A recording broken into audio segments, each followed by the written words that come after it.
Hello scholars, ఈరోజు అయితే నేను ట్యాబ్లెట్స్ తీసుకొని వెళ్ళి కాలేజ్లో వేసుకుంటున్నాను అనమాట. అదే చూపిస్తున్నాను ఇక్కడ. కాలేజ్కి వచ్చి ట్యాబ్లెట్స్ వేసుకుంటున్నాను, ఎందుకంటే ఇక్కడే ఒక సెట్ పెట్టేద్దాం అనుకుంటున్నాను.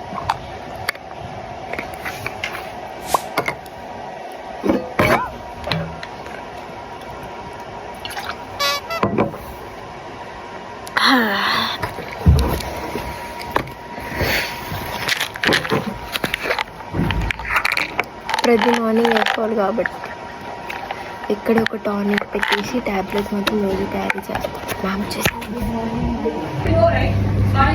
సుధా వచ్చి అసలు చెప్పులు దాచిపెట్టేసింది. నాకు తెలుసు ఎక్కడ దాచిపెట్టిందో, ప్రజెంట్ కూడా తెలుసు.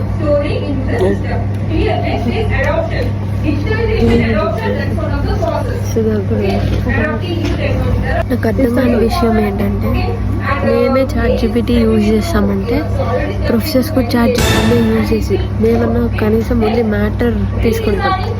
వీళ్ళు మొత్తం PPTనే ChatGPT చేసినారు. నాకు కొంచెం హెల్త్ బాగాలేదన్నమాట. హెల్త్ బాగాలేకపోతే జనాల్ని ఎలా చూస్తారు, జాలీగా చూస్తారు. మా ఫ్రెండ్స్ చూడండి నవ్వుతారు, అటుపక్క తిరుక్కొని నవ్వుతుంది. మనుషులన్నా కొంచెమైనా మానవత్వం ఉండాలి, ఇలాగ నవ్వకూడదు.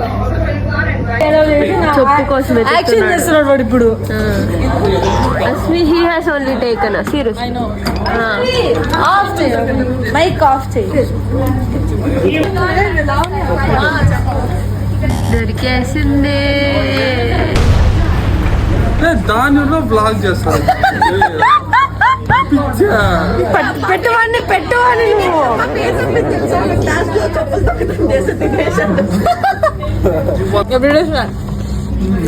నిన్న DMart లో కొనుక్కుంది, ఇప్పుడు తింటున్నారు. దినేష్ ఆరెంజ్ తీసుకున్నా స్వా. ఈ రోజు నా డే మొత్తం పూర్తిగా క్లాస్లోనే గడిచిందనమాట. మార్నింగ్ నుంచి ఈవినింగ్ వరకు మొత్తం లెక్చర్స్, నోట్స్ అన్నీ కంటిన్యూస్గా. కానీ ఆ మధ్యలో వచ్చిన చిన్న చిన్న మూమెంట్సే ఫ్రెండ్స్తో నవ్విన క్షణాలు, ర్యాండమ్గా తీసిన వీడియోస్, ఇవే ఫ్యూచర్లో మెమరీస్గా గుర్తుండిపోతాయి అని నేను ఎప్పుడు నమ్ముతా. కొన్ని రోజులు ఇలా చదువుతో కూడినవైనా మనం షేర్ చేసుకునే చిన్న సంతోషాలే మనల్ని హీల్ చేస్తాయి అన్నమాట. డే మొత్తం ఇంకా కంప్లీట్ అయిపోయేసరికి నాకు కోల్డ్ చాలా ఎక్కువైపోయింది. అందుకే చివరిలో కెట్టెల్లో హాట్ వాటర్ పెట్టుకున్నాను. బాడీ కొంచెం బలహీనంగా ఉన్న మనసు మాత్రం కామ్గా అనిపించింది. సో ఇదే నా today simple, tiring but filled with small comforting moments.